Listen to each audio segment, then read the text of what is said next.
ಯಾದಗಿರಿಯಲ್ಲಿ ಸೆಡ್ಡು ಹೊಡೆದ RSS ಪಥಸಂಚಲನಕ್ಕೆ break ಹಾಕಿದ್ದಕ್ಕೆ ಸವಾಲ್. ಮತ್ತೆ ಆರ್ಎಸ್ಎಸ್ ಪಥಸಂಚಲನ ಮಾಡೋಕೆ ನಿರ್ಧಾರವನ್ನು ತೆಗೆದುಕೊಳ್ಳಲಾಗಿದೆ. ಪಥಸಂಚಲನ ನಿಲ್ಲಿಸೋಕೆ ತಹಶೀಲ್ದಾರ್ ಕಾರಣ. ಅರ್ಜಿ ತಿರಸ್ಕಾರಕ್ಕೆ ತಹಶೀಲ್ದಾರ್ ಅವರೇ ಕಾರಣ. ನಿರಾಕರಣೆಗೆ ಹಿಂದೂ ಮುಖಂಡ ರವೀಂದ್ರ ಅವರು ಆಕ್ರೋಶವನ್ನು ವ್ಯಕ್ತಪಡಿಸಿದ್ದಾರೆ.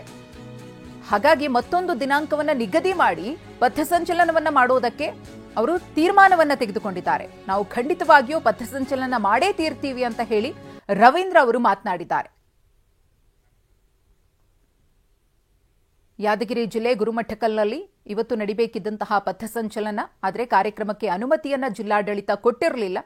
ಯಾದಗಿರಿ ಜಿಲ್ಲಾಧಿಕಾರಿ ಹರ್ಷಲ್ ಬೋಯರ್ ಅವರು ತಿರಸ್ಕಾರ ಮಾಡಿದ್ರು.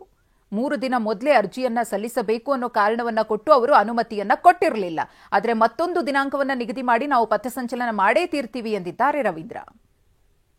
ನೋಡಿ, ಗುರುಮಿಟ್ಕಲ್ ಪಟ್ಟಣದಲ್ಲಿ ಪಥಸಂಚಲನ ಅಂತಂದ್ರೆ ಒಂದು ಹಬ್ಬದ ವಾತಾವರಣ ನಿರ್ಮಾಣ ಆಗಬೇಕು. ಯಾವತ್ತೂ ಕೂಡ ಅದೇ ರೀತಿಯಲ್ಲಿ ನಾವು ಮಾಡ್ತಾ ಬಂದಿದ್ದೀವಿ. ಈ ವರ್ಷ ಕೂಡ ಅದೇ ರೀತಿಯಾಗಿ ಇರಬೇಕು ಅನ್ನುವಂಥ ಒಂದು ವಿಚಾರವನ್ನು ಇಟ್ಕೊಂಡು ಅಲಂಕಾರವನ್ನು ಮಾಡಿದ್ದೀವಿ. ಪ್ರಮುಖ ಬೀದಿಗಳಲ್ಲಿ, ನಗರದ ಪ್ರಮುಖ ಬೀದಿಗಳಲ್ಲಿ, ಸರ್ಕಲ್ಗಳಲ್ಲಿ ನಾವು ಬಂಟಿಂಗ್ಸ್ ಎಲ್ಲ ಮಾಡಿದ್ವಿ, ಪರಾರಿಗಳನ್ನು ಕಟ್ಟಿದ್ವಿ.